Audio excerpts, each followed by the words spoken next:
I'm going to ask this young man. I need a young black man. Would you come up here on the stage? There's a reason I want a young black man up here, because he represents some things that I'm going to talk to you about in just a moment.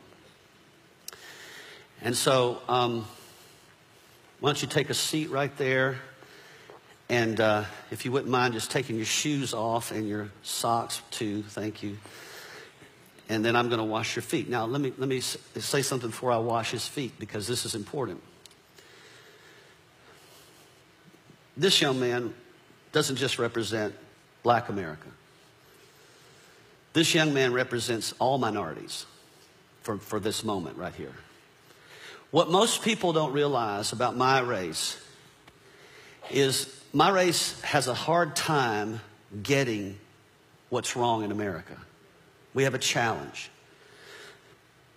The great slogan that was spoken at the beginning of this presidential race that got a person elected was, we're going to make America great again. Going to make America great again. When I first heard that, and everybody cheered, yay, I looked at the crowd, and it was predominantly my race cheering for that statement. And I thought to myself, okay, if I'm going to be a Christian, I need to filter that statement through the lens of other races, not just my own.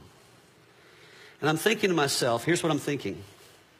I'm thinking to myself, okay, if I'm a black person, maybe a young black man in America, and I'm thinking through the lens, make America great again, I'm thinking, when was America great for you? When was there a season of time in the last 240-something years that America was great for you? And so, I think about it. In the beginning of our nation, 1700s, we brought a lot of people like this young man from Africa by the millions. In fact, history tells us that between 17 and 60 million, no one has the exact number, died in that transition. The greatest atrocity of one race in all of human history. Way bigger than the Holocaust. And we all know about the Holocaust. But for some reason, this has never been really advertised too much, because my race, we don't want to feel guilty.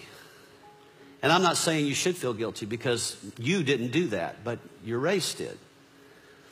Then after we had Africans as our slaves, African come to our country and become our slaves, then we also have to live with the fact that we also conquered Native Americans as well.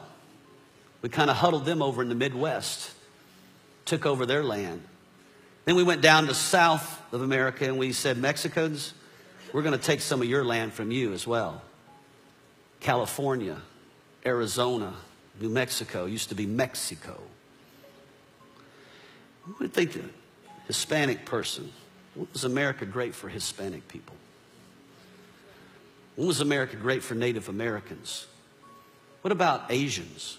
Was it great when Pearl Harbor happened and we took 120,000 Japanese from their homes in California, put them in camps for 4 years because we suspected, even though they were citizens, that they might turn against our country? Was that great?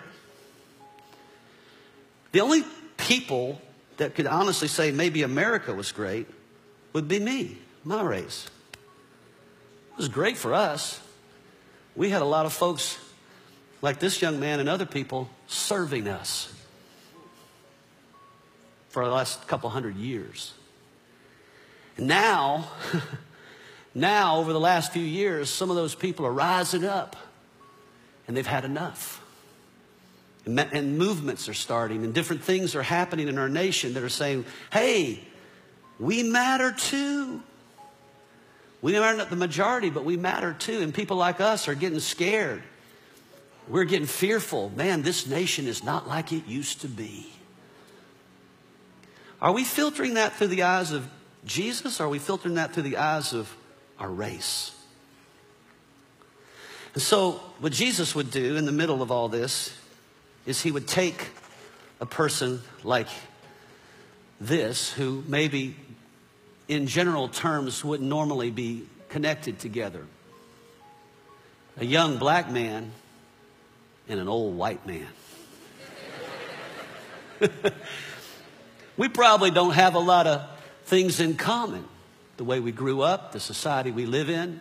I don't get in my car and worry about a cop pulling me over. I don't worry about being treated unjustly in society like you do. I don't grow up with fear.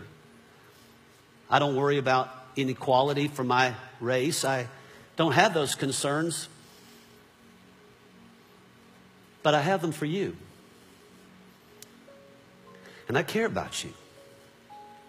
And when I got born again, God did something in my heart towards people like you. And I started thinking, you know, I can't heal this nation. I'm not a healer. Jesus is the healer. The greatness of a nation is never based on a race or the accomplishments of a race. The greatness of a nation is based on whether or not it's submitted to God. We're not great because of our prosperity. We're not great because we won wars. We're great only if God is in our lives and ruling over us. And we've become a nation where God's no longer ruling over us. And that's why we're so angry at each other. And we're fighting with one another, and we're in division over each other. And I can't see our government healing that. I can't see any president healing that. I can't see any leader healing that in society other than Jesus. And that has to start with us in the church. So, Jesus would take one of the disciples and he would wash their feet. He would pour water over their feet because the feet represented the dirtiest part of their body, the lowest part. And he said, you don't have to wash the whole body, just wash the feet. It's the hardest part to put your hands on. Who in their right mind would want to wash somebody else's feet? Yet Jesus did that. And he said, you see how I'm doing this? You see how I'm putting my hands on your feet? What I'm saying by that is I'm trying to get you to see something. You're valuable to me. I'm not superior to you. You are just as valuable as I am. I know society hasn't told you that, and I know circumstances in life haven't told you that, and I know history hasn't told you that, but God says that about you. And you deserve the right as a young black man to grow up without fear. You don't need to be growing up with wondering whether or not you're accepted by another society. God accepts you.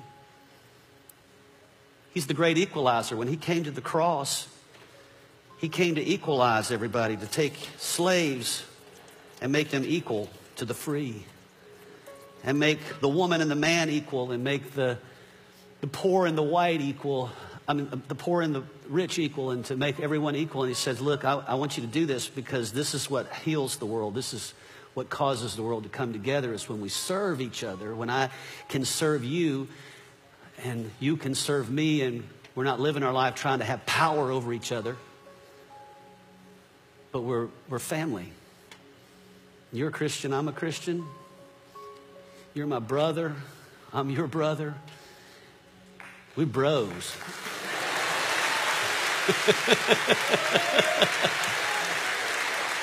But there's not enough of me doing this. More of this needs to happen. And so maybe it starts with us in the church. Maybe it starts with the people that are in this church, that we would just say, you know, regardless of our history together, what if we just started loving each other and serving each other and maybe washing each other's feet? What if we had a small group one night and we just all just humbled ourselves, got down here real low and looked up to you and said, you know, I value you. I care what happens to you. I care what you experience in America. I care about the hurts and the wounds of your past. I care about the history of my race against your race. And I'm sorry. I repent. I didn't do it myself personally, but I take responsibility for my own race. Because Jesus didn't do anything to hurt people, but he took responsibility for them. He took responsibility when he went to the cross, and I need to go back to the cross because we need healing. We need healing in this relationship. We need to be one together instead of you doing your thing and me doing my thing. And so you're a good representation, not just of Black America. You're a good representation of all people that maybe haven't been treated with value, wherever they're from. And I just want you to know that from this point on, my life is about making sure that you understand that you grow up in an America where there are people that value you from another race. I love you, bro. Hold on.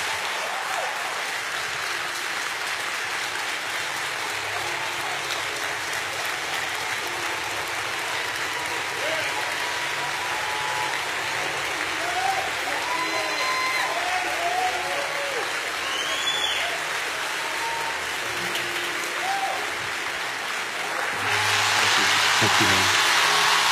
Thank you.